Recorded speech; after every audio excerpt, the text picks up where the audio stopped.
2021년 3월 11일 오늘 연동할 말씀은 누가복음 4장입니다. 자신의 목소리로 함께 읽어보겠습니다.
누가복음 4장 전체의 구조입니다. 먼저 1절에서 13절까지는 세례를 받으신 주님께서 광야에서 마귀에게 세 가지 시험을 받으셨다는 내용입니다. 그리고 두 번째 14절에서 30절까지는 이후 갈릴리 회당에서 하나님의 나라를 가르치시고 고향 나사렛에 돌아갔지만 우리가 알듯 그곳에서는 환대가 아닌 배척을 받으셨다는 내용입니다. 그리고 세 번째 31절에서 37절까지는 이후 갈릴리 가버나움에 오셔서 더러운 귀신 들린 사람을 하나님의 아들의 권위와 성령의 능력으로 귀신을 쫓아내고 고쳐주셨다는 내용이죠. 그리고 네 번째 38절에서 41절까지는 열병을 앓고 있는 베드로의 장모를 비롯한 많은 병자들에게 일일이 그 환부 위에 손을 얹으사 고쳐주셨다는 내용입니다. 그리고 다섯 번째 42절에서 44절까지는 하나님의 아들임을 알고 있는 그 귀신들을 내쫓으신 주님, 바로 그 주님께서 다른 동네에 가셔서 하나님의 나라를 전하셨다는 내용입니다. 누가복음 4장의 전체 주제는 시험과 전도라고 할 수 있습니다. 즉 악한 사단의 모든 시험을 이기신 예수님께서 성령의 능력으로 하나님의 나라, 천국 복음을 전파하기 시작하셨습니다. 지도를 한번 봐주시기 바랍니다. 교재 84페이지에도 있는 지도입니다. 예수님께서 마귀에게 시험을 받은 곳이 요단강을 중심으로 왼쪽에 있는 여리고 바로 그 위쪽에 있습니다. 또한 예루살렘 아래쪽이죠. 그래서 시험 장소는 예루살렘과 여리고 중간 즈음에 있는 곳으로 보시면 되겠습니다. 주님은 이곳에서 40일 동안 금식하신 이후 마귀에게 세 가지 시험을 받으신 것이죠. 이 시험은 공관복음, 즉 마태복음 4장, 마가복음 1장, 그리고 누가복음 4장에 모두 기록된 내용입니다. 하나님 아들 예수 그리스도와 원수 마귀 사단과의 한판 승부가 이제 펼쳐지죠. 그러나 세 번 모두 예수님의 승리로 돌아갑니다.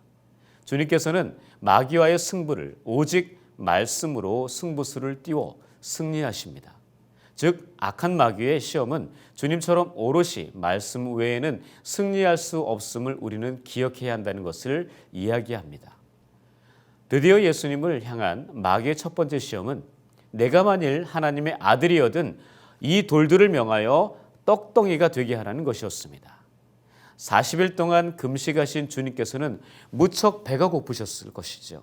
그러나 주님은 신명기 8장 3절의 말씀, 사람이 떡으로만 살 것이 아니요 하나님의 입으로부터 나오는 모든 말씀으로 살아야 한다고 하시며 첫 번째 마귀의 시험을 아주 간단하게 이기셨습니다. 그러나 참 쉽지 않으셨을 것입니다. 예수님께서도 인간의 옷을 입고 계셨기에 배고픔을 느끼고 알고 계셨고 특히 지금은 40일 동안 금식한 상태이시기에 떡이 매우 필요했을 것이기 때문이죠. 악한 사단도 그것을 알기에 가장 먼저 시험을 그것으로 한 것이죠. 그러나 주님께서는 그 시험에 넘어지지 않으셨다는 겁니다. 이후 예수님을 향한 마귀의 두 번째 시험은 천하만국을 예수님께 이렇게 보여주면서 내가 만일 내게 절하면 이 모든 권위와 그 영광을 내가 너에게 줄 것이다 라는 그 시험이었습니다.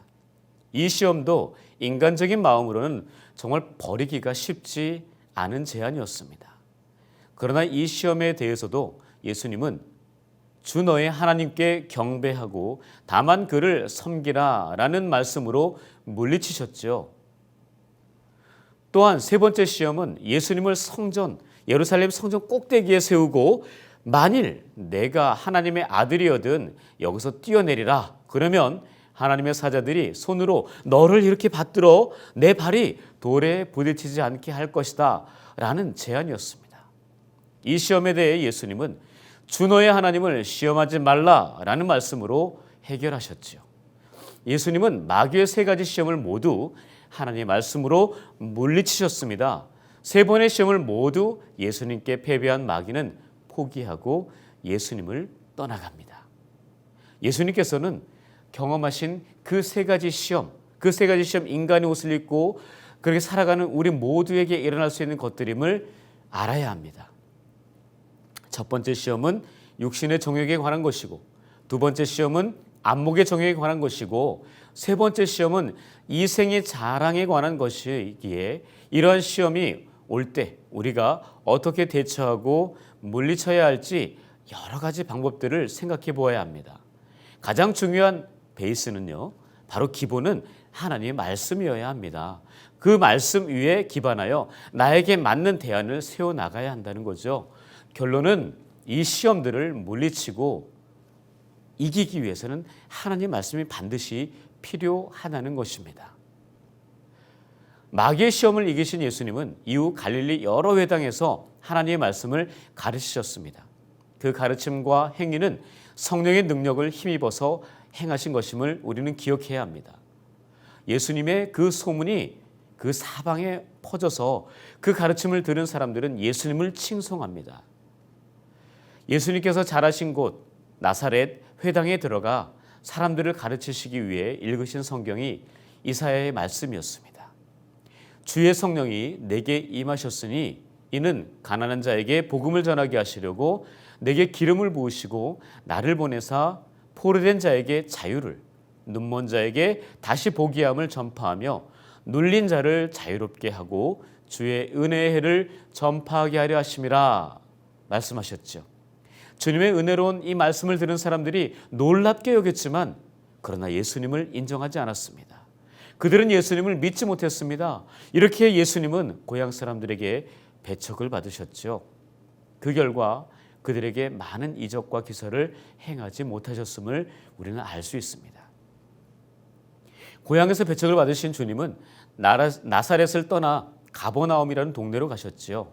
그리고 안식일이 되어 권위 있는 말씀으로 그들을 가르치셨습니다. 그런데 그 회당에 더러운 귀신 들린 한 사람이 있었어요. 그 귀신은 예수님이 하나님의 거룩한 자임을 알아보고 크게 소리를 질러 난동을 부렸습니다. 그때 예수님께서 잠잠하고 그 사람에게서 나오라 라는 권위 있는 명령을 하시자 더러운 귀신이 그 사람에게서 나오고 그 사람은 고침을 받게 됩니다. 여기에서 우리가 잠시 생각해 봐야 할 것은 귀신도 하나님의 아들 바로 그 예수 그리스도 거룩한 자임을 알았는데 당시 많은 사람들이 예수님이 누구신지 알지 못해 그분을 십자가에 못 박는 어리석은 행동을 했다는 것입니다. 마찬가지로 지금도요, 예수님께서 하나님의 아들이시고 구원자이심을 알지 못하고 믿지도 못하는 사람들이 많다는 겁니다. 또한 믿는 사람들 가운데도요, 예수님을 제대로 알기를 원하지 않는다는 것입니다. 이런 모습이 바로 고침받아야 될 우리의 모습이에요. 호세아 선지자를 통해서 이 하나님께서 이렇게 말씀하십니다. 내 백성이 나를 아는 지식이 없어 망하는도다 라고 한탄하셨죠. 그러므로 우리가 여호와 하나님 그의 아들 예수 그리스도 알기를 매우 힘써야겠습니다. 회당에서 나가신 예수님은 시몬 베드로의 집에 들어가셔서 시몬의 장모의 열병을 꾸짖어 고쳐주셨습니다. 이후 많은 병자들과 귀신 들린 자들을 고쳐주셨지요.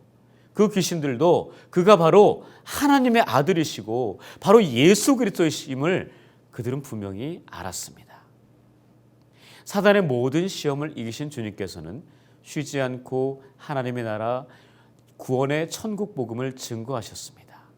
특별히 43절에서 예수님은 자신의 정체성, 사명을 밝히시죠. 즉 나는 이 일을 위해 보내심을 받았노라. 여기에서 이 일이란 다름 아닌 하나님 나라에 대한 복음을 전하는 일이었습니다. 주님께서는요, 한순간도 자신의 정체성, 그 사명을 잊지 않으셨음을 우리는 기억해야 합니다. 그 사명을 이루시기 위해 쉬지 않고 헌신하셨습니다. 모든 것을 바치셨죠. 오늘을 살아가는 저와 여러분들에게 꼭 필요한 그 마음이지 않나 생각합니다. 하나님께서 이 땅에 우리를 보내신 이유와 목적이 무엇입니까? 우리의 정체성, 사명은 무엇입니까? 그것은 주님과 다르지 않습니다. 색깔과 모양, 종류와 방법만 다른 사람들과 다를 뿐 하나님 나라 복음을 전하는 것은 모두 동일하다는 것이죠. 우리의 사명을 주님처럼 잊지 않으려면 어떻게 해야 할까요? 우리의 힘으로 결단으로 되지 않습니다. 그것은 오직 성령의 충만한 능력으로 가능합니다. 오늘 본문 누가복음 4장에 우리가 외워야 할 암송 구절이 있어요. 이 암송 구절 4장의 핵심 구절이라고 보시면 됩니다. 본문 18절 19절입니다. 우리 함께 한 목소리로 읽어보겠습니다. 오직 주의 성령이 내게 임하셨으니 이는 가난한 자에게 복음을 전하게 하시려고 내게 기름을 부으시고 나를 보내사 포로된 자에게 자유를 눈먼 자에게 다시 보게 함을 전파하며 눌린 자를 자유롭게 하고 주의 은혜를 전파하게 하려 하심이라 하였더라. 이 구절들을요 다시 한번 읽고 그리고 보시고 묵상하여 암송하시면서 내 삶에 어떻게 연동할지를 잘 생각해 보셨으면 좋겠습니다. 오늘이 2021년 사순절 13번째 날입니다. 예수 그리스도의 고난을 묵상하면서 경건하게 보내는 시간이며 절제를 통해 그리스도의 고난에 동참하는 시간입니다. 사순절 기간 동안 모든 악한 사단의 유혹을 말씀으로 물리치며 기도함으로 언제나 깨어있는 거룩한 삶을 사시길 바랍니다. 또한 나를 위해 십자가에서 모든 물과 피를 흘리며 죽으신 주님을 깊이 있게 만나고 주님께만 집중하는 그래서 돌이킴의 시간이 되는 은혜의 시간 되시길 바랍니다. 함께 기도하겠습니다. 첫 번째, 주님처럼 말씀과 기도로 깨어 있어 악한 사단의 시험에 넘어지지 않게 하소서. 두 번째, 삶의 현장에서 온 힘과 정성을 다해 십자가 구원의 복음, 생명의 복음을 전하는 작은 예수가 되게 하소서. 세 번째, 경건과 절제함으로 주님의 남은 고난에 동참하며 예수의 흔적을 새기는 거룩한 사순절이 되게 하소서. 위와 같은 제목으로 함께 기도하겠습니다.